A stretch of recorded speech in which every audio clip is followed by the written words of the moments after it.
Let's talk about training. Why is what I always like to start with. That's a good way to train people too, is explaining the why, not just giving them the information, not telling them because, but rather the why behind everything.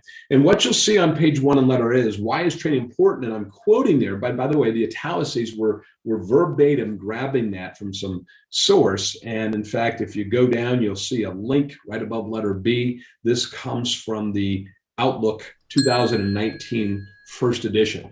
Let me pause there. If you don't receive the Federal Reserve's Compliance Outlook, I would highly recommend you do. I don't care if you're NCUA, Federal Reserve, FDIC, OCC, CFPB regulated, get this. I think it's the best source of information provided by any regulatory agency.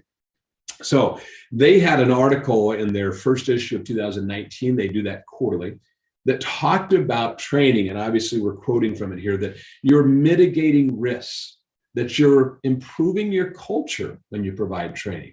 Don't you agree that if you don't feel like you know what you're doing, that it just hurts the culture and maybe management isn't willing to spend money on training, versus a healthy culture says, we want to invest in our people. And that takes me back up to the top there. After monetary compensation, training is probably one of the largest investments you can make in your team.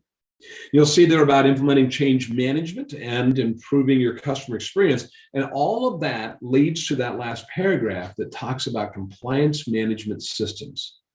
So you're being examined by your regulators on your compliance management system. Yes, they do some transactional testing to see how things are going, but they are evaluating, in a sense, your risk and your policies and your training and your audit and your monitoring and all those things that make up what I call the house of compliance. So this is a very important component. And obviously, people need to know how to do their job, but you need to be able to demonstrate that to your regulatory examiners.